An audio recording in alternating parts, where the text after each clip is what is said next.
श्रीमद् भागवतम सप्तम स्कंद अध्याय 1।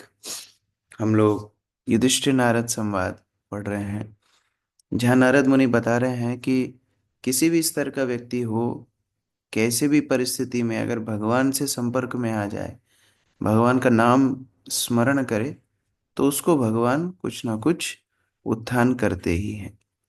अगर असुरगण आएंगे प्रतिकूल भाव से, तो उनको मुक्ति तो दे ही देंगे, और अनुकूल भाव से भगवान का स्मरण भक्ति कोई भक्त करेगा, तो उसको भगवत धाम वापस ले जाएंगे। श्लोक संख्या 32 से आगे। कतमहापि न वेन स्यात् पंचानां पुरुषं प्रति, तस्मात् केनापि उपायेन मनः कृष्णे निवेशयेत्। नीतू माता जी। हरे कृष्ण प्रभु जी, दंडवत प्रणाम। मनुष्य को किसी न किसी प्रकार से कृष्ण के स्वरूप पर गंभीरता से विचार करना चाहिए। तब ऊपर बताई गई 5 विधियों में से किसी एक के द्वारा वह भगवत धाम वापस जा सकता है। लेकिन राजा वेन जैसे नास्तिक इन 5 विधियों में से किसी एक के द्वारा कृष्ण के स्वरूप का चिंतन करने में असमर्थ होने में से मोक्ष नहीं पा सकते। अतः मनुष्य को चाहिए कि जैसे ही भी हो, चाहे मित्र बनकर या शत्रु बनकर, वह भगवान भगवान का चिंतन करे। हरे कृष्ण प्रभु। तो पीछे प्रश्न पूछा गया था कि जैसे शिशुपाल विधर्मी था, वैसे ही तो वेण भी विधर्मी था। तो फिर वेण को क्यों मारा गया, वेण को क्यों नरक में भेजा गया और शिशुपाल को क्यों नहीं? इसका उत्तर यहाँ पर नारद मुनि दे रहे हैं कि वेण ने किसी भी प्रकार से भगवान को स्मरण ही नहीं किया। वो तो ये मानता ही नहीं था कि भगवान है। लेकिन शिशुपाल द्वेष भाव से कम भगवान कृष्ण को स्मरण करता था, कृष्ण का नाम लेता था। तो बांग्ला में एक कहावत बोलते हैं, मुचि होए सुचि होए जदा कृष्ण भजे, सुचि होए मुचि होए जदा कृष्ण तजे। अगर कोई कितना ही अपवित्र हो, भगवान कृष्ण को स्मरण करेगा, पवित्र हो जाएगा। और अगर कोई कितना ही पवित्र हो, यदि भगवान कृष्ण को छोड़ देगा, तो अपवित्र हो जाएगा। तो इसलिए वेण का यहाँ पर बताया जा रहा है, नरक में क्यों गया? किसी भी प्रकार से, न द्वेष के कारण न काम के कारण। ऊपर जो बताई गई हैं विधियां, एक बार ऊपर स्क्रॉल कर लेते हैं। जो काम वासनाएं, उसके बाद भय, द्वेष, संबंध, स्नेह, भक्ति, इन सभी में से कुछ भी वेण के अंदर नहीं थी, तो किसी भी कारण से भगवान के संपर्क में आया ही नहीं। जय माता जी। तात्पर्य।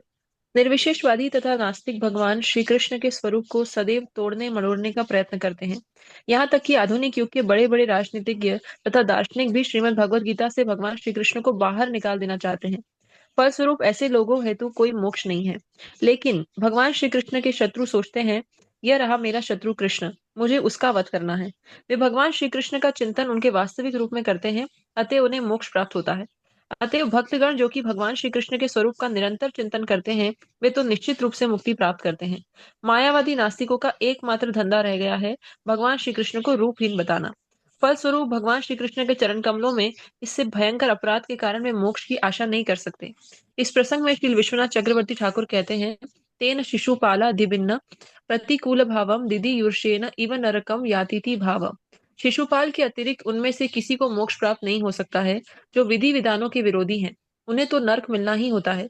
नियामक विधान यही है कि सदैव भगवान श्री कृष्ण का चिंतन करो, चाहे मित्र रूप में हो या शत्रु रूप में। इस प्रकार से यहाँ पर भगवान की महिमा बताई जा रही है, उनकी उदारता नारद मुनि बता रहे हैं। आखिरी श्लोक।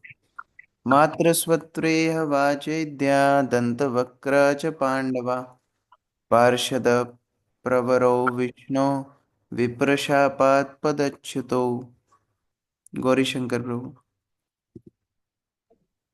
नारद मुनि ने कहा, हे पांडव श्रेष्ठ, तुम्हारी मौसी के दोनों पुत्र तुम्हारे चचेरे भाई शिशुपाल तथा दंतवक्र पहले भगवान विष्णु के पार्षद थे, लेकिन ब्राह्मणों के हिसाब से वे वैकुंठ लोक के इस भौतिक जगत में आ गिरे। तो फिर प्रश्न भी आता है कि इतने विपरीत भाव वाले भी भगवान का चिंतन कैसे कर पाए? तो नारद मुनि बोल रहे हैं, वास्तव में दंतवक्र शिशुपाल दोनों भगवान के ही पार्षद थे, श्रापवश इस योनि में आ गए। ये कथा आप जानते हैं, तीसरे स्कंद में भी विस्तार से बताई है कैसे जय विजय ने श्राप दिया। तो आगे प्रभुपाद ने ज्यादा तात्पर्य नहीं दिए हैं, संक्षिप्त में ही उसका वर्णन पुनः हो रहा है, क्योंकि हिरण्यकशिपु का जन्म होने वाला है, तो पुनः वो जय विजय के श्राप का थोड़ा सा सारांश यहाँ बताया गया है। शोभा माता जी। हरे कृष्णा। शिशुपाल तथा दंत वक्र सामान्य असुर न थे, अपितु पूर्व में वे भगवान श्री विष्णु के निजी पार्षद थे। वे इस भौतिक जगत में आ गिरे, परंतु वास्तव में वे इस जगत में पूर्ण पुरुषोत्तम भगवान की लीलाओं में सहायता करने हेतु आए थे। हरे कृष्ण।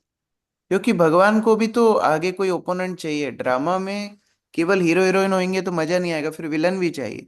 तो भगवान जब लीला करते हैं तो ऐसे कुछ असुरों को, अपने ही पार्षदों को ये अभिनय देते हैं कि वो आकर के वीर रस में भगवान के साथ युद्ध करें। श्री युधिष्ठिर उवाच कीदशा कस्य वाशा वा हरिदासा अभिमर्शना आश्रद्धेयैव भाति हरे कीर्ति नाम। बाबा। मुकुल प्रभु। महाराज युधिष्ठिर ने पूछा, इस प्रकार के महान श्राप ने मुक्त विष्णु भक्तों को भी प्रभावित किया, और किस तरह का व्यक्ति भगवान के भी पार्षदों को श्राप दे सका? भगवान के दृढ़ भक्तों के लिए इस भौतिक जगत में फिर से आ गिरना असंभव है। मैं इस पर विश्वास नहीं कर सकता। तो बड़ा आश्चर्यचकित हो रहे हैं दो बातें। एक तो भगवान के पार्षद आप बोल रहे हो और फिर बोल रहे हो उनको श्राप दे दिया, और दूसरा भगवान के धाम से कोई नीचे गिरना ये भी असंभव है। तो दोनों ही बातें समझ में नहीं आ रही है, ये कैसे हुआ? अर्जुन प्रभु। तात्पर्य। भगवत गीता में भगवान स्पष्ट कहते हैं, मामुपेति तु कौन्तेय पुनर्जन्म न विद्यते। जो भौतिक कर्म से शुद्ध हो चुका है और भगवत धाम वापस जा चुका होता है, वह फिर कभी इस भौतिक जगत में नहीं लौटता। भगवत गीता में अन्यत्र कृष्ण कहते हैं, जन्म कर्म च मे दिव्यम एवं योगति तत्वतः त्यक्तः एहम पुनर्जन्मम नेति मामेति सो अर्जुन। हे अर्जुन, जो मेरे प्राकट्य तथा मेरे कर्मों की दिव्य प्रकृति को जानता है, वह शरीर त्यागने के बाद इस भौतिक जगत में पुनः जन्म धारण नहीं करता, अपितु मेरे नित्य धाम को प्राप्त होता है। अतः महाराज युधिष्ठिर आश्चर्यचकित थे कि शुद्ध भक्त इस भौतिक जगत में लौट सकता है। यह निश्चय ही अत्यंत महत्वपूर्ण प्रश्न है। तो कैसे कैसे ऐसा हो गया, ये आश्चर्य हो रहा है। देहेन्द्रियसु हीनानां वैकुंठपुरवासिनां देह संबंध संबंधम एतदख्यातुमर्हसि। सोनम माता जी पढ़िए।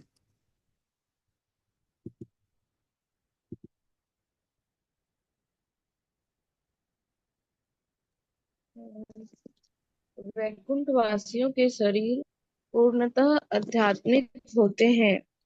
उनको भौतिक शरीर से, इंद्रियों या प्राण से कुछ लेना देना नहीं रहता। अतएव कृपा करके बताइए कि किस तरह भगवान के पार्षदों को सामान्य व्यक्तियों की तरह भौतिक शरीर में अवतरित होने का श्राप दिया गया। तो हम तो सुनते हैं कि एक बार कोई वैकुंठ चला जाए फिर उसको भौतिक संसार में नहीं आना पड़ता, भौतिक शरीर नहीं मिलता। तो ऐसे परिस्थिति में ये भगवान के पार्षद वैकुंठ से नीचे कैसे आ गए, इनको भौतिक शरीर कैसा मिला? ये प्रश्न युधिष्ठिर महाराज पूछ रहे हैं। तात्पर्य अदिति माता जी। तात्पर्य। इस अति महत्वपूर्ण प्रश्न का उत्तर दे पाना सामान्य व्यक्ति के लिए कठिन होगा, किंतु महाराज होने के कारण श्री नारद मुनि इसका उत्तर दे सकते थे। अतएव महाराज युधिष्ठिर ने उनसे यह कहकर प्रश्न पूछा कि एतद आख्यातुम अर्हसि, अर्थात आप ही इसका कारण बता सकते हैं। प्रामाणिक स्रोतों से पता चल सकता है कि भगवान श्री विष्णु के जो पार्षद इस वैकुंठ लोक से नीचे आते हैं, वे वास्तव में पतित नहीं होते। वे श्री भगवान की इच्छा पूरी करने हेतु इस भौतिक जगत में आते हैं, और उनका इस प्रकार का अवतरण श्री भगवान के समान ही होता है। श्री भगवान इस भौतिक जगत में अपनी अंतरंगी शक्ति के माध्यम से आते हैं। इस प्रकार जब भगवत भक्त या श्री भगवान का पार्षद इस भौतिक जगत में उतर आता है, तो वह आध्यात्मिक शक्ति के बल पर ऐसा करता है।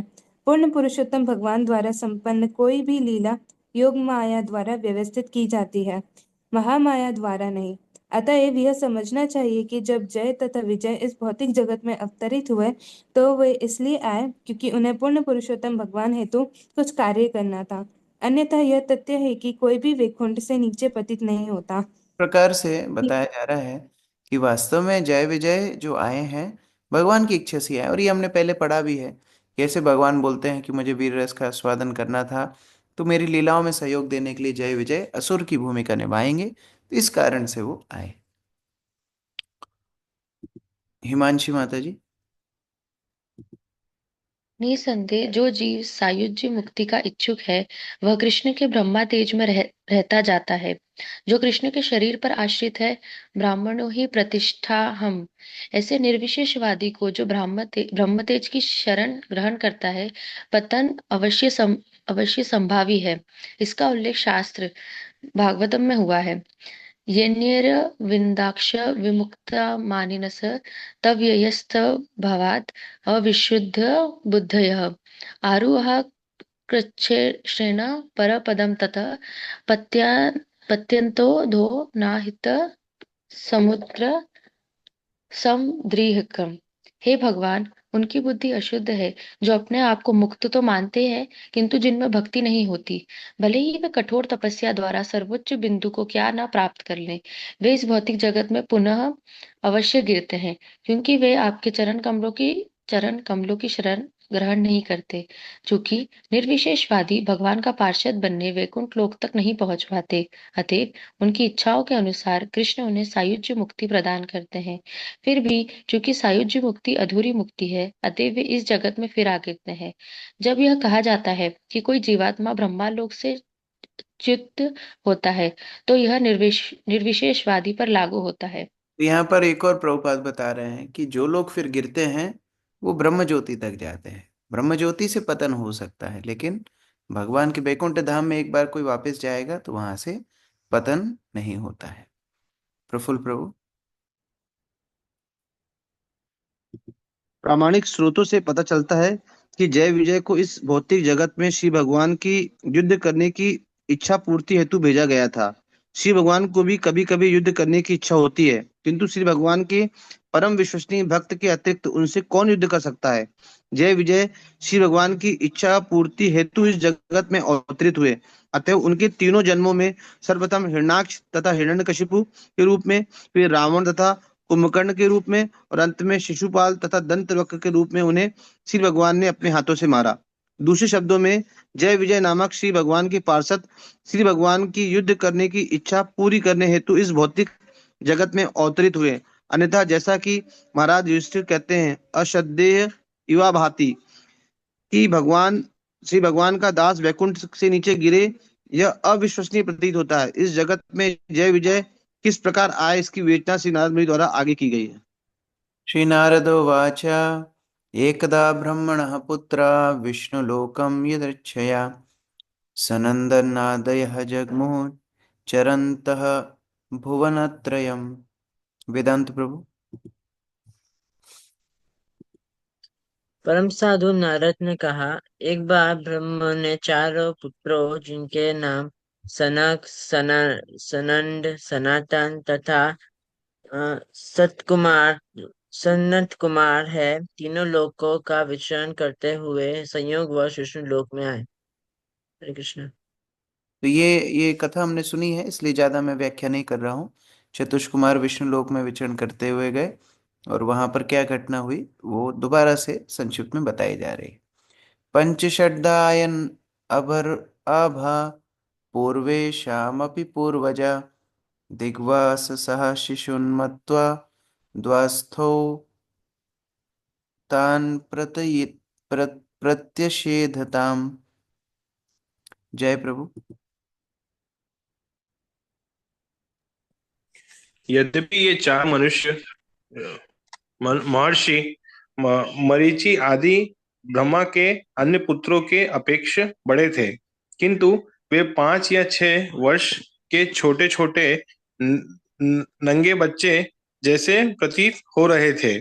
जय तथा विजय नामक इन द्वारपालों ने जब उन्हें वैकुंठ लोक में प्रवेश करने का प्रयास करते देखा तो सामा सामान्य बच्चे समझकर उन्हें प्रवेश करने से मना कर दिया।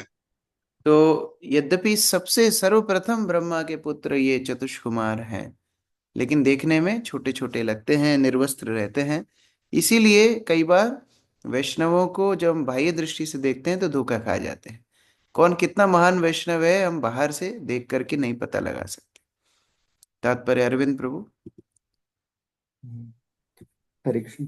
तात्पर्य, इस प्रसंग में श्रील माधवाचार्य अपने ग्रंथ तंत्र सार में कहते हैं, द्वास्थावित्य नेनाधिकारस्तत्व मुक्तकम अधिकार स्थिताश्चैव विमुक्तश्च द्विधा जना विष्णुलोक स्थितास्तेष्टाम वर्षापादि योगिनः अधिकार स्थिता मुक्तिं नियतं प्राप्नुवन्ति च विमुक्त्यन्तरं तेषां वर्षापादयो ननु देहेन्द्रियासु युक्तस्य पूर्व प्रशान्तैर्युता आप्यभिनाभिनिभिस्तेष्टाम देवै स्वात्मोत्तमैर्युता। सारांश यह है कि वैकुंठ लोक में भगवान श्री विष्णु के निजी पार्षद सदैव मुक्त आत्माएं हैं।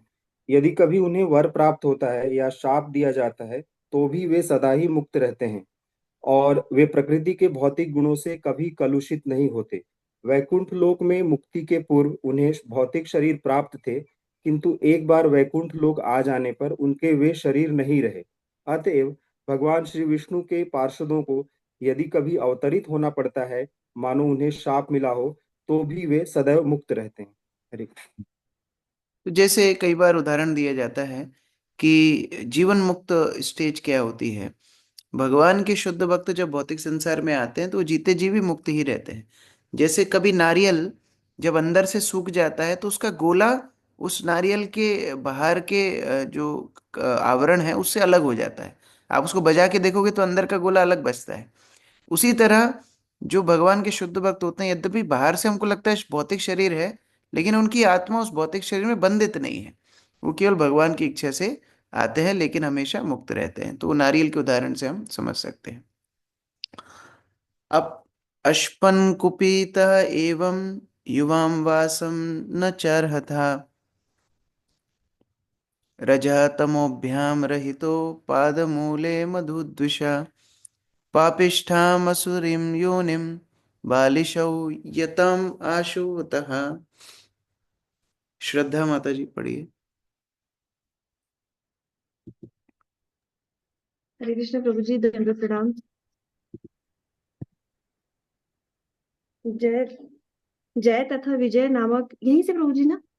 हाँ, जय तथा विजय नामक द्वारपालों द्वारा इस प्रकार रोके जाने पर सनंदन तथा अन्य मुनियों ने क्रोध पूर्वक उन्हें श्राप दे दिया। उन्होंने कहा, अरे दोनों अल्पज्ञ द्वारपालों, तुम रजो तथा तमो गुण से उत्प्रेरित होने के कारण मधुदेश के चरण कमलों की शरण में रहने के अयोग्य हो, क्योंकि वे ऐसे गुणों से रहित हैं। तुम्हारे लिए यही श्रेष्ठकर होगा कि तुम तुरंत ही भौतिक जगत में जाओ और अत्यंत पापी असुरों के परिवार में जन्म ग्रहण करो। हरे कृष्ण प्रभु जी, दंडवत प्रणाम। एवं शप्तौ स्वभवनात् पतन्तौ तौ कृपालुभिः प्रोक्तौ पुनर्जन्म भिवर्वां त्रिभिर्लोकस लोकाय कल्पताम। सुमिता माता जी। हरे कृष्ण प्रभु जी। मुनियों द्वारा इस प्रकार स्थापित होकर जब जय तथा विजय भक्ति को जगत में घिर रहे थे, तो उन्हें मुनियों ने उन पर दया करते हुए इस प्रकार संबोधित किया, हे द्वारपालो, तुम 3 जन्मों के पश्चात वैकुंठ लोक में अपने अपने पद पर लौट सकोगे, क्योंकि जब साप की अवधि समाप्त हो चुकी होगी। हरे कृष्ण। 3 बार इस असुर योनि में आने के लिए श्राप दिया। जज्ञाते तौ दिते पुत्रौ दैत्य दानव विन्दितौ हिरण्यकशिपुः ज्येष्ठः हिरण्याक्ष अनुजः ततः। सुरेखा माता जी। हरे कृष्णा प्रभु जी, दंडवत प्रणाम। श्री भगवान के ये दोनों पार्षद जय तथा विजय उसके पश्चात दीति के 2 पुत्रों के रूप में जन्म लेकर इस भौतिक जगत में अवतरित हुए। इनमें हिरण्यकशिपु बड़ा और हिरण्याक्ष छोटा था। समस्त दैत्यों तथा दानवों द्वारा असुरी योनियों द्वारा दोनों का अत्यधिक सम्मान किया जाता था। हरे कृष्ण। तो ये कैसे हुआ? हिरण्याक्ष को छोटा बता रहे हैं हिरण्यकशिपु का बड़ा बता रहे हैं। जब दो जुड़वा भाई होते हैं तो जो पहले जन्म लेता है वो छोटा होता है और जो बाद में जन्म लेता है वो बड़ा होता है। कैसे? क्योंकि यहाँ बड़े छोटे का विचार जन्म से नहीं होता, माता के गर्भ में कौन पहले प्रवेश किया है उससे होता है। तो जो पहले प्रवेश करता है वो बाद में निकलता है। तो दो जुड़वा भाई होंगे तो उसमें पहले जो प्रवेश करेगा, सेकंड नंबर पे जो प्रवेश करेगा वो पहले बाहर निकलेगा। अभी कोडिंग की लैंग्वेज में हम बोले तो फर्स्ट एंड लास्ट आउट, फिलो। तो उसी तरह से पहले प्रवेश किया हिरण्यकशिपु, इसलिए हिरण्यकशिपु बड़ा है। लेकिन जन्म पहले किसका हुआ? हिरण्याक्ष का पहले जन्म हुआ। तो उस तरह यहाँ पर बता रखा है, इन दोनों में हिरण्यकशिपु बड़ा था, हिरण्याक्ष छोटा था। हाँ, तो ये इसके ऊपर गुरु महाराज एक बार जब प्रवचन कर रहे थे, उनके सर्वेंट दोनों जुड़वा भाई थे, आत्माराम और आनंद। तो उनमें से एक भाई ने माइक उठा करके बोला, गुरु महाराज आज आपने बहुत अच्छा प्रवचन दिया। पूरा जिंदगी में सोचता था कि आत्माराम मुझसे बड़ा है, लेकिन आज मुझे पता पड़ा कि मैं उससे बड़ा हूँ। हतो हिरण्यकशिपु हरिणा सिंहरूपिणा हिरण्याक्षो धरोद्वारे बिभ्रता शोकरम वपुः। विशाल प्रभु। हरे कृष्ण प्रभु जी। भगवान श्री हरि ने नरसिंह देव के रूप में प्रकट होकर हिरण्यकश्यपु का वध किया।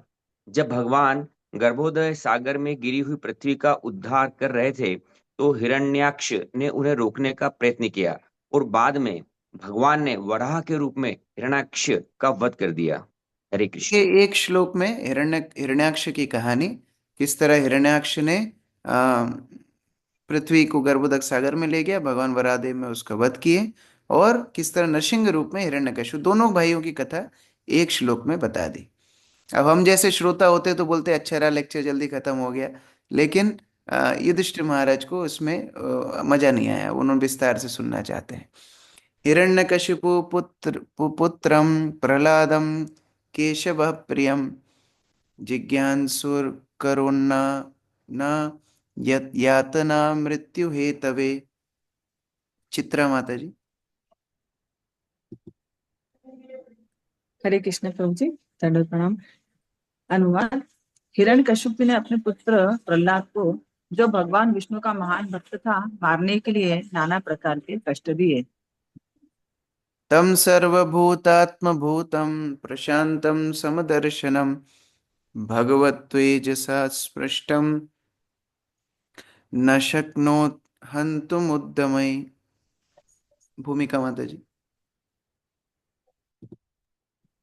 समस्त जीवों के परमात्मा भगवान गंभीर, शांत तथा समदर्शी हैं।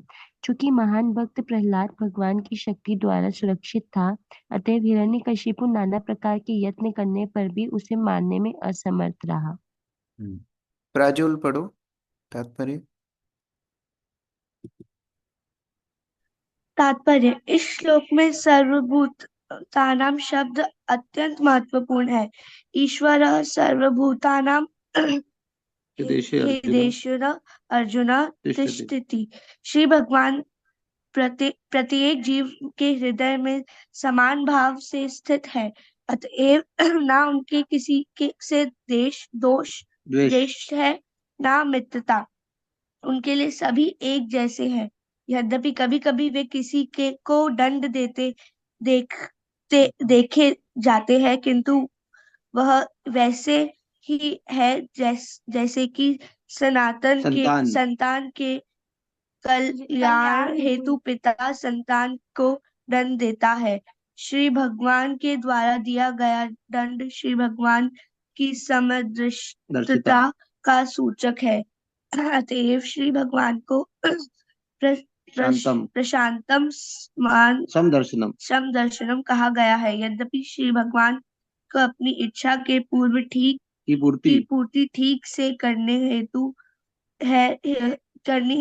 होती है, तो भी वे सभी परिस्थितियों में संभाव वाले बने रहते हैं। वे सबके प्रति समदर्शी है। जैसे अभी प्रफुल्ल प्रभु स्वाति माता जी प्राजुल को हम पढ़ने में मदद कर रहे थे, तो वो सिखाना चाह रहे हैं। तो वही समदर्शिता भगवान के अंदर है।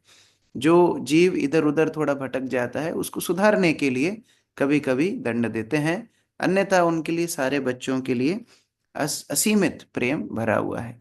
जब भक्त प्रहलाद को सुरक्षा देनी थी तो फिर भगवान ने हिरण्यकशिपु का वध किया, जो प्रहलाद को अलग अलग तरह से प्रताड़ित करने का प्रयास कर रहा था। ततस्तौ राक्षसौ जातौ केशन्या विषवः सुतौ रावणः कुंभकर्णश्च सर्वलोकोपतापनौ। दीप्ति माता जी। तत्पश्चात भगवान विष्णु के ये दोनों द्वारपाल जय तथा विजय रावण तथा कुंभकर्ण के रूप में विशर्वा द्वारा केसनी के गर्भ में उत्पन्न हुए। वे ब्राह्मण के समस्त लोगों को अत्यधिक कष्टकारी थे। तो शिशुपाल दंतवक्र का तो वर्णन किया, फिर उसके पहले कुंभकर्ण और हिरण्यकशिपु और रावण और कुंभकर्ण, तो ये सारे वर्णन 3 उनके जन्मों का किया गया। तत्रापि राघवो भूत्वा नन्यहत शापमुक्तये रामवीर्यं श्रूयसी त्वं मार्कंडेय मुखात् प्रभो। आशीष परमार प्रभु।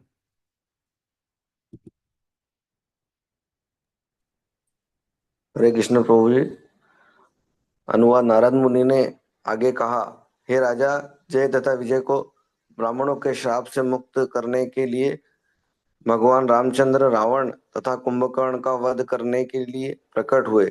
अच्छा होगा कि तुम भगवान रामचंद्र के कार्यकलापों के विषय में मार्कंडेय से सुनो। हरे कृष्ण। पहले ही बोल दिया कि भाई राम कथा में अगर एक बार जाऊंगा तो फिर ये भागवत कथा नहीं रहेगी, राम कथा हो जाएगी। तो पहले से ये, जिससे पहले की पूछे, पहले ही बोल दिया कि अगर राम जी के बारे में सुनना है, मार्कंडेय ऋषि से सुनना विस्तार में भगवान रामचंद्र ने कैसे रावण कुंभकर्ण इत्यादि का वध किया था। तावत्र क्षत्रियो जातौ मातृवत्स्तात्मजौ तव अधुना शाप निर्मुक्तौ कृष्ण चक्र हतंस तान हसौ। रघुवीर प्रभु। हरे कृष्ण। तीसरे जन्म में वही जय तथा विजय क्षत्रियों के कुल में तुम्हारी मौसी के पुत्रों के रूप में तुम्हारे मौसेरे भाई बने हैं। क्योंकि भगवान श्री कृष्ण ने उनका वध अपने चक्र से किया है, अतएव उनके सारे पाप नष्ट हो चुके हैं और अब वे शाप से मुक्त है। मीनू माता जी। अब तात्पर्य, अपने अंतिम जन्म में जय और विजय राक्षस नहीं बने, अपितु उन्होंने सुप्रसिद्ध क्षत्रिय कुल में जन्म लिया, जिसका संबंध कृष्ण के परिवार से था। वे भगवान कृष्ण के प्रथम मौसेरे भाई बने और लगभग उन्हीं के समान स्तर पर थे। भगवान ने स्वयं अपने चक्र द्वारा उन्हें मारकर ब्राह्मणों के शाप से बचे हुए पापों को भी नष्ट कर दिया। नारद मुनि ने महाराज युधिष्ठिर को बताया कि शिशुपाल भगवान कृष्ण के शरीर में प्रवेश करके उनके पार्षद के रूप में पुनः वैकुंठ लोक में प्रविष्ट हुआ। इस घटना को सबों ने देखा है। वैरनुबंध तीव्रेण ध्यानेन च्युत सत्मताम नीतौ पुनः हरे पार्श्वम जगमतुः विष्णु पार्षदौ। पिंकी माता जी। हरे कृष्ण प्रभु, दंडवत प्रणाम। भगवान श्री विष्णु के ये दोनों पार्षद जय तथा विजय दीर्घ काल तक शत्रुता का भाव बनाए रहे। इस प्रकार भगवान श्री कृष्ण के विषय में सदैव चिंतन करते रहने से भगवत धाम जाने पर उन्हें पुनः श्री भगवान का शरण प्राप्त हो गया। मणि माता जी, तात्पर्य। हरे कृष्ण प्रभु जी। तात्पर्य, जय विजय चाहे जिस अवस्था में रहे हो, किंतु वे सदैव कृष्ण का स्मरण करते रहे। अतः मौसल लीला में के अंत में ये दोनों पार्षद कृष्ण के पास लौट गए। कृष्ण के शरीर तथा नारायण के शरीर में कोई अंतर नहीं है। अतः देखने में यद्यपि वे कृष्ण के शरीर में प्रविष्ट हुए, किंतु वास्तव में वे विष्णु के द्वारपालों के रूप में वैकुंठ लोक में पुनः प्रविष्ट हुए। वे कृष्ण के शरीर से होकर वैकुंठ लोक लौटे। यद्यपि ऐसा प्रतीत हुआ कि उन्हें कृष्ण के शरीर से सायुज्य मुक्ति प्राप्त हुई। हरे कृष्ण। श्री युधिष्ठिरोवाच। अब युधिष्ठिर महाराज को ये पूरी कहानी सुनने के बाद प्रश्न आया। विद्वेषोदयिते पुत्रे कथमासीन् महात्मनि ब्रूहि मे भगवन्येन प्रहलादस्य च्युतात्मना। गायत्री माता जी। हरे कृष्ण। महाराज युधिष्ठिर ने पूछा, हे नारद मुनि, हिरण्यकश्यप तथा उसके प्रिय पुत्र प्रहलाद महाराज के बीच ऐसी शत्रुता क्यों थी? प्रहलाद महाराज भगवान कृष्ण के इतने बड़े भक्त कैसे बने? कृपया यह मुझे बताइए। अब प्रश्न ये आया कि भाई रावण के पुत्रों में तो ऐसे गुण नहीं दिखते हैं कि भगवान का भक्त हो, ना कि दंतवक्र, ना तो शिशुपाल, ना तो कुंभकर्ण। उनके परिवार में तो ऐसा पुत्र पुत्री ऐसे नहीं हुए जो भगवान के भक्त हुए। तो ये हिरण्यकशिपु का पुत्र प्रहलाद इतना बड़ा भक्त क्यों बन गया, और हिरण्यकशिपु ने प्रहलाद से द्वेष क्यों किया, ये बात समझ में नहीं आई। तो ये तीनों जो उन्होंने असुरों के रूप लिए जय विजय ने, इसमें सबसे ज्यादा आश्चर्यचकित करने वाला ये प्रहलाद का कैरेक्टर लग रहा है। तो आप प्रहलाद के विषय में सुनाइए। अंकित गुप्ता प्रभु। तात्पर्य, कृष्ण के सारे भक्त अच्युतात्मा कहलाते हैं क्योंकि वे प्रहलाद महाराज के पद चिन्हों पर चलते हैं। अच्युत का अर्थ है कभी चूक ना करने वाले भगवान विष्णु, क्योंकि उनका हृदय सदैव अच्युत है। चूंकि भक्तगण अच्युत से जुड़े रहते हैं, अतः वे अच्युतात्मा कहलाते हैं। इस प्रकार श्रीमद् भागवतम के सप्तम स्कंद के अंतर्गत समदर्शी भगवान नामक अध्याय के भक्ति विधान। इस प्रकार यहाँ पर अब युधिष्ठिर महाराज के प्रश्न से प्रहलाद चरित्र की शुरुआत हो रही है। शुरुआत होगी हिरण्याक्ष के वध से, क्योंकि हिरण्याक्ष का वध तीसरे स्कंद में पहले से ही हमने पढ़ चुका है।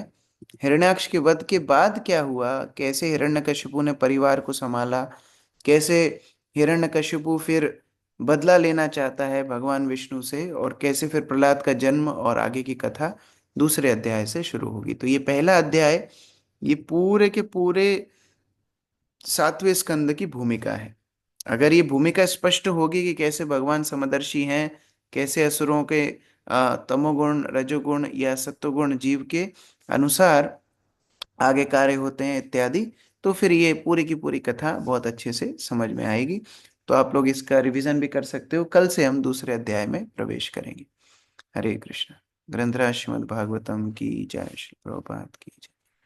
किसी का प्रश्न है? यस, अंकित प्रभु। हरे कृष्ण प्रभु, दंडवत प्रणाम। प्रभु, इसमें जैसे हर बार सृष्टि का जब आरंभ करते हैं भगवान, तो साकेत धाम में भगवान रहते हैं, राम रहते हैं। हर बार ही ये लीला होती है, भगवान कृष्ण अवतरित होते हैं और भगवान राम अवतरित होते हैं। तो हर बार ये मतलब ये भी श्राप जो हो देते हैं, क्योंकि कोई ना कोई आएगा उनसे लड़ने के लिए, क्योंकि ये पूरी। हर बार नहीं आते हैं, ब्रह्मा के एक दिन में एक बार आते हैं। वही तो, ब्रह्मा के एक दिन में एक बार आते हैं, तो ये रिपीट होता हुआ यही प्रोसेस फिर से। कई बार रिपीट भी होता है, कई बार भगवान अलग अलग लीलाएं भी करते हैं। जैसे जब भगवान जब यहाँ पर लीला करने के लिए आते हैं तो कई बार अपनी डिटेल्स बदल देते हैं। कभी रावण कुंभकर्ण को मारा है तो कई बार दूसरे दूसरे राक्षसों को भी मारते हैं। तो ये जो भागवत में जो हम पढ़ रहे हैं, ये एक कल्प की कथा भी हो सकती है, आगे कई बार रिपीट भी होती है, लेकिन जरूरी नहीं है हर बारी भगवान रावण कुंभकर्ण को मारे, हर बारी कंस दंतवक्र को मारे, ऐसा जरूरी नहीं है। जैसे उदाहरण के लिए जब वरादेव की कथा भी हम पढ़ रहे थे तब भी हमने चर्चा की थी कि एक बार वरादेव श्वेत वर्ण में आते हैं, एक बार रक्त वर्ण में आते हैं। तो जरूरी नहीं हर बार सेम ही पास्ट टाइम रिपीट हो, कभी कभी चेंज भी होता है। जैसे आपके घर में जब प्रसाद बनता है तो रोज एक ही एक आइटम नहीं बनता है, फिर चेंज कर करके भी बनता है, फिर कुछ दिन बाद फिर आप रिपीट करते होंगे।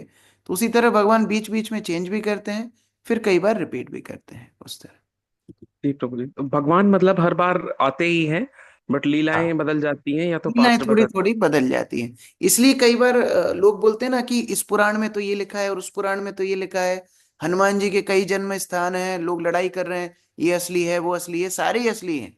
क्योंकि कई बार अलग अलग कल्प में अलग अलग लीलाएं होती हैं, अलग अलग जगह पर हनुमान जी जन्म लेते हैं, अलग अलग डिटेल्स बदल जाती हैं। तो इसलिए ये सारी डिटेल्स थोड़ी मैच करती कम दिखती हैं, उस तरह।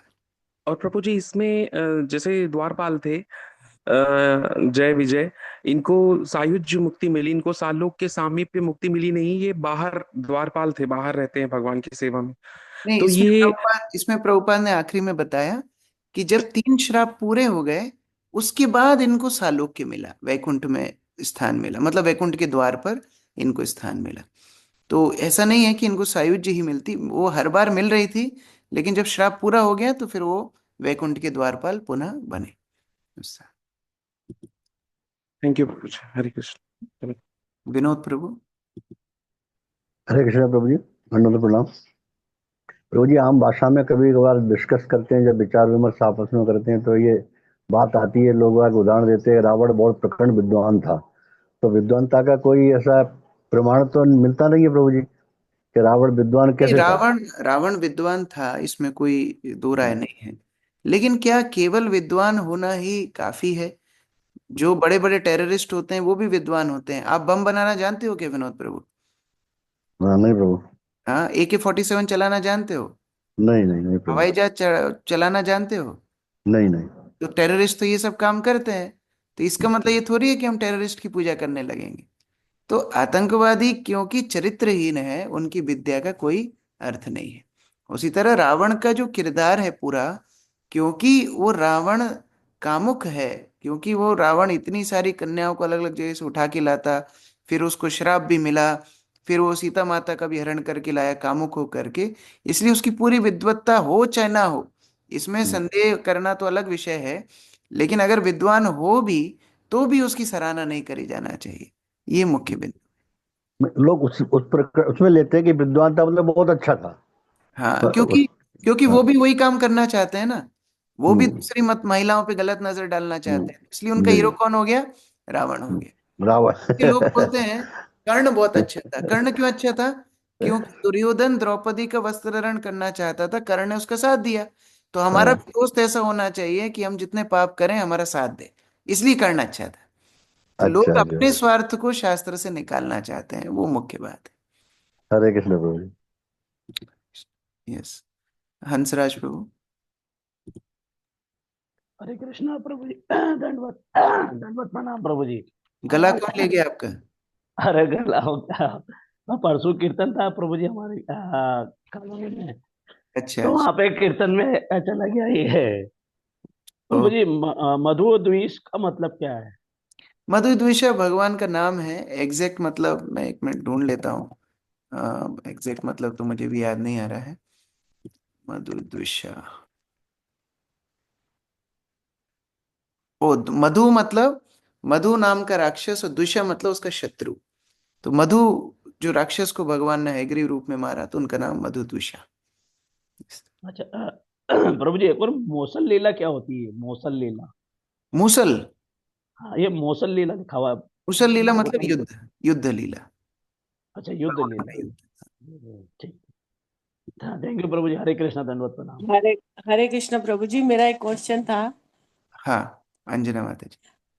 हाँ जी प्रभु जी, हमने सुना हुआ है कि दंतवक्र और हिरण्यकश्यप ये तीनों उसमें बैकुंठ के द्वारपाल बने, लेकिन जब चौथे अवतार में जगाई मदाई बनकर आए तो हाँ वो उन्हें डायरेक्ट गोलोक वृंदावन गए या हाँ, बैकुंठ गए? वो गोलोक वृंदावन गए।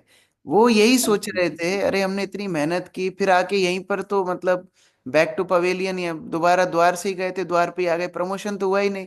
तो जब हम्म। भगवान चैतन्य महाप्रभु के रूप में अवतार लेते हैं, तब ये पुनः नीचे आते हैं जगाई मदाई के रूप में, और उस समय पर उन्हें कृष्ण प्रेम प्राप्ति होके गोलोक वृंदावन प्राप्त होता है। Golok Vrindavan. Okay, thank you प्रभु जी। यस, देवभूति प्रिय माता जी। हरे कृष्णा प्रभु जी, दंडवत प्रणाम। प्रभु जी, जैसे कभी कभी हमारी ये क्लास छूट जाती है इधर उधर, कभी मतलब कभी हम कहीं रह गए, नई सेवा में रहे, या कहीं मंदिर चले गए, तो हम क्लास कैसे सुन सकते हैं? जैसे उसी दिन का सुनना हो, कभी कभी छूट जाता है, क्योंकि हाँ, ऐसा। ये डालते हैं अर्जुन प्रभु, आप ग्रुप में ना वीडियो शेयर कर सकते हो। जो भी वीडियोस हमारी ऑनलाइन हो जाती हैं, वो आप ग्रुप में डाल देंगे तो सब भक्त लोग जिसके छूट गया वो सुन सकते हैं। जी थैंक प्रभु यू जी। प्रभु जी। हरे कृष्णा, दंडवत प्रणाम। हाँ, अर्जुन प्रभु प्रश्न है। यस प्रभु जी। प्रभु जी, दंत वक्र कौन थे, मतलब इनके बारे में फर्स्ट टाइम सुना। दंतवक्र भी भगवान ने वध किया था द्वारका लीला में, आगे हम लोग पढ़ेंगे। आ, इन्होंने द्वारका, इसमें मथुरा पर चढ़ाई की थी, भगवान ने बाद में इनका वध किया था, तो अब आगे पढ़ेंगे। ठीक है, ब्रजेश प्रभु। हरे कृष्ण प्रभु जी, दंडवत प्रणाम। प्रभु जी जैसे भगवान श्री कृष्ण के पास वापस जाना है तो हमें क्या आध्यात्मिक शरीर इसी भौतिक शरीर से बनाना पड़ता है क्या, मतलब मनुष्य जीवन में रह के क्या हमें आध्यात्मिक शरीर हाँ, बनाना पड़ता है इसमें तभी हम जा मैंने पा आपको सकते नारियल का उदाहरण दिया। हैं? जब भक्त भक्ति में परिपक्व हो जाता है ना, तो उसकी हम्म भौतिक आसक्तियां छूट जाती हैं। जैसे नारियल जब पक जाता है तो अंदर का गोला अलग हो जाता है, उसको जीवन मुक्त स्टेज बोलते हैं। तो जब हम्म भक्त भक्ति के माध्यम से अपनी शारीरिक चेतना से अलग हो जाता है, तो वो आध्यात्मिक स्तर पे आ जाता है। और फिर जब उसकी मृत्यु होती है, मतलब जब नारियल आप फोड़ोगे तो गोला एकदम साबुत निकलेगा। अब वो मृत्यु जब होगी तो वो मृत्यु केवल एक जरिया होगी आपका भगवत धाम जाने के लिए। तो आपका आध्यात्मिक तो आप हैं ही, पहले से ही आध्यात्मिक है। जीव को आध्यात्मिक बनना नहीं है, लेकिन जो भौतिक आसक्ति पकड़ रखी है उसको छोड़ना है। तो उस तरह से फिर वो जीवन मुक्त होता है, भगवान के धाम में प्रवेश करता है। बस। थैंक यू प्रभु जी, हरे कृष्ण प्रभु जी। अनुराधा माता जी।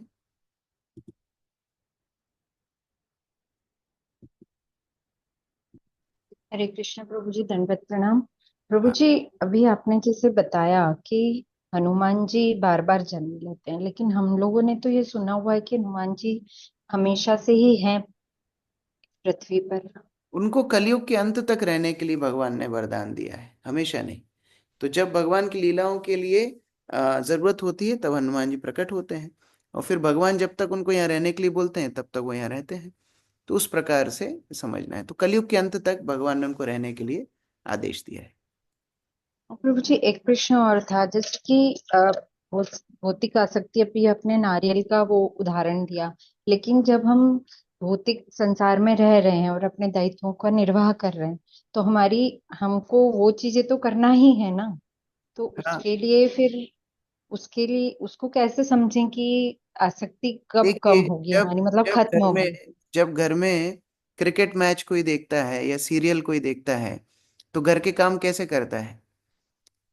मैच देखते देखते कार्य करता है, ध्यान होता है मैच में, स्कोर में, और फिर काम करता रहता है, करता है ना।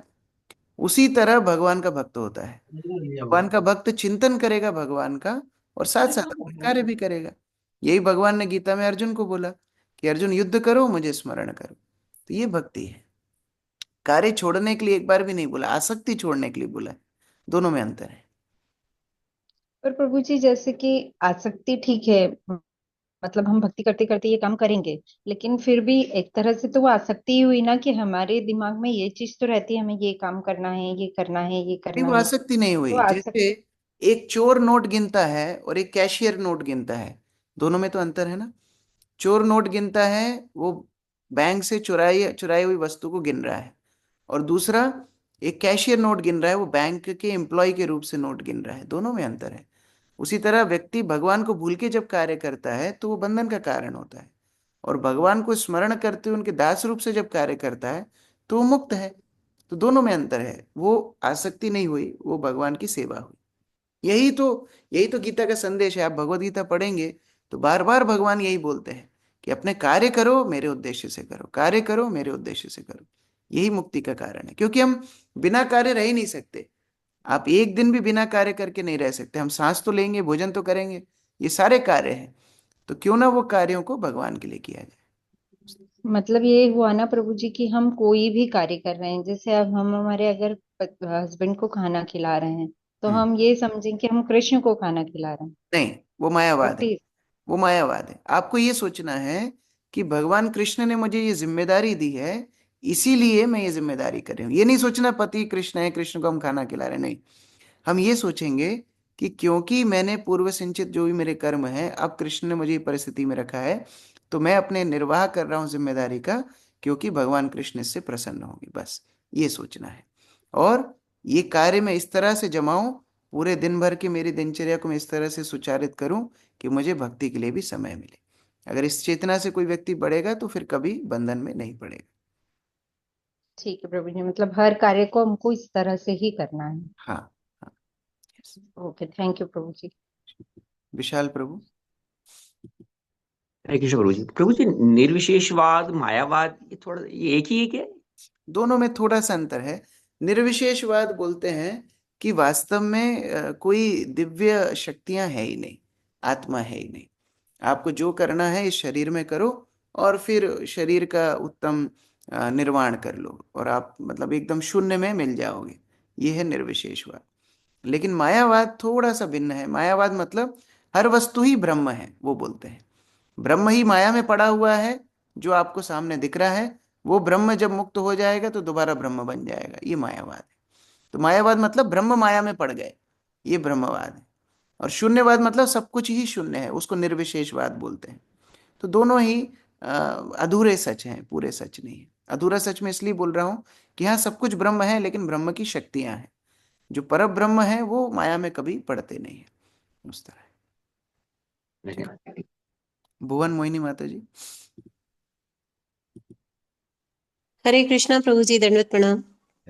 प्रभु जी मैं ये पूछ रही थी, मैंने आपको मैसेज किया था कुछ क्वेश्चंस का, तो इससे रिलेटेड तो नहीं है पर मुझे पूछना था कि जैसे, और एक तो आपने आंसर दे दिया, मैं यही पूछ रही थी कि जैसे बोला गया कि हिरण्यकश्यप और हिरण्याक्ष 3 जन्म लेते हैं ये, और 3 जन्मों के बाद में वापस वैकुंठ जाते हैं।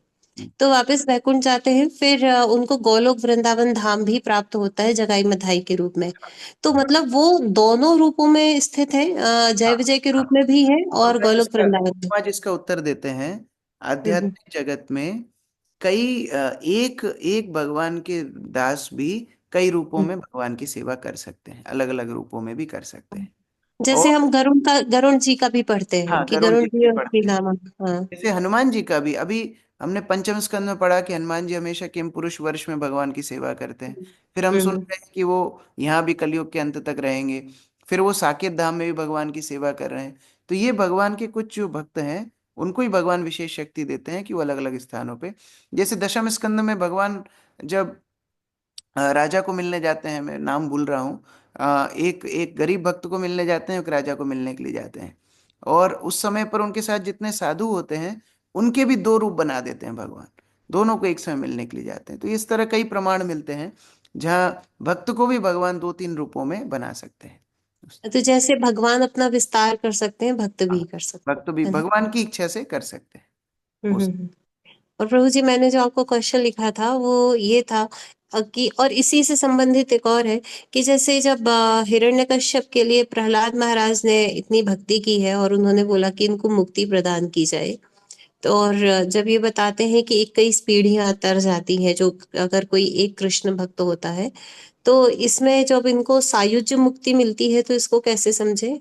हाँ, तो वो जो तर जाते हैं की डेफिनेशन है, उसका मतलब ये नहीं कि गोलोक वृंदावन मिलता है। उसका हम्म मतलब है कि उनको आध्यात्मिक सदगति मिलेगी, चाहे वैकुंठ हो हम्म चाहे मुक्ति हो, अलग अलग उसके प्रकार हो सकते हैं। जरूरी नहीं है कि गोलोक वृंदावन मिलेगा उस तरह। और प्रभु जी, जैसे हम भगवत गीता में पढ़ते हैं कि भगवान कृष्ण है जो, या आत्मा परमात्मा जो अविकारी है, इस तरह से हम पढ़ते हैं ना, उनमें कोई विकार उत्पन्न नहीं होता। फिर हम भागवतम में पढ़ते हैं कि जैसे दूध में विकार उत्पन्न होता है तो दही बनता है। तो वास्तव इस में तरह से परमात्मा। वो विकार मतलब मायावादी उस विकार को बोल देते हैं कि देखो आप वैष्णव लोग शिव को विकार वाला मान रहे हो क्या। वास्तव में वो उदाहरण के रूप से समझाया है, वो विकार विकार नहीं है।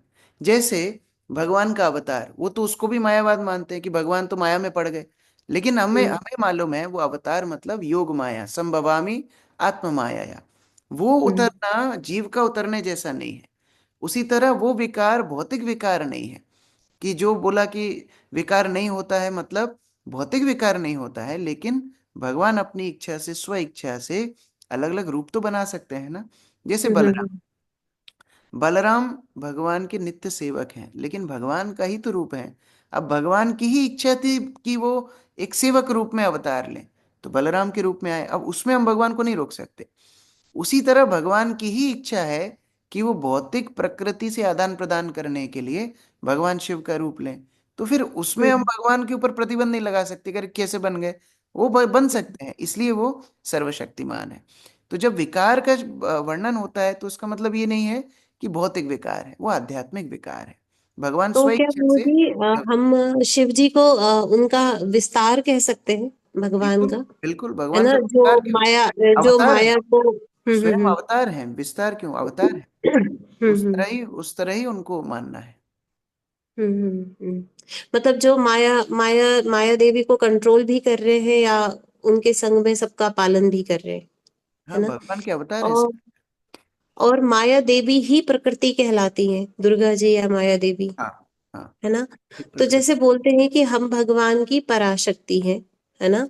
तो हम जो है एक्चुअली प्रकृति से ऊपर है, हाँ एक लेवल ऊपर है। तो बिल्कुल। इसको हम कैसे समझे कि माया देवी स्वयं प्रकृति और स्वयं दुर्गा जी है, फिर हम एक लेवल उनसे ऊपर हैं। नहीं, इसमें विचार ये होगा कि भगवान की शक्ति तो अंतरंगा ही है, भगवान की शक्ति बहिरंगा है ही नहीं। क्योंकि जब भगवान हम्म आते हैं तो माया शक्ति भी योग माया बन जाती है। तो हम्म भगवान की शक्ति तो अंतरंगा ही है, लेकिन क्योंकि जीव को भगवान से स्वतंत्र इच्छा है भोग करने की, तो भगवान जैसा बनने की इच्छा है। अब भगवान क्योंकि योग माया से ऊपर हैं, तो भगवान अपनी ही माया को एक एक स्थिति में डालते हैं कि तुम ऐसा अभिनय करो, ऐसा नाटक करो कि तुम जीव से नीचे हो, जिससे जीव तुम्हें भोगने का प्रयास कर सके। लेकिन उसमें जीव जब हम्म विफल होगा, मेरा स्मरण करेगा, तब मेरे पास आ जाएगा। तो वास्तव हम्म में अगर हम एकदम निरपेक्ष रूप से देखें ना, तो माया शक्ति है ही नहीं, भगवान की अंतरंगा हम्म शक्ति ही है। लेकिन क्योंकि जीव को, जैसे कभी बच्चे जिद्दी करते हैं ना कि मैं कुकिंग करूंगा, तो मम्मी अपने आटे में से एक लोई तोड़ के उसको दे देती है। अब वो आटा तो वही था, लेकिन वो लोई तोड़ के दी उसको कि थोड़ी देर तू खेल ले। उसी तरह भगवान ने माया शक्ति को वो अभिनय करने के लिए बोला है कि तू थोड़ी देर के लिए ऐसा जीव को महसूस कराओ कि वो सारा कार्य कर रहा है, वो भोग रहा है। तो इसलिए उसको अपराशक्ति हम्म। बोला जाता है। वास्तव में अच्छे भगवान समझ की में आया। पराशक्ति है उससे। थैंक यू प्रभु, अच्छे से समझ में आया। तभी तभी जो साधु संत है वो भौतिक प्रकृति को भी भगवान की मैं अंतरंगा प्रकृति भगवान के की रूप से अंतरंग देखते शक्ति ही हैं। मानते हैं। प्रभुपाद हाँ हाँ। कितने प्रवचन में बोले माया है ही नहीं, ये डिक्टाफोन भी हम्म स्पिरिचुअल है, एरोप्लेन भी स्पिरिचुअल है, सब स्पिरिचुअल है। क्यों? भगवान की सेवा में लग रहा है उस तरह। हम्म। थैंक यू सो मच प्रभु। हरे कृष्णा। ठीक है, बहुत समय हो गया। हरे कृष्ण। श्री प्रभुपाद की जय। संवेद भक्त।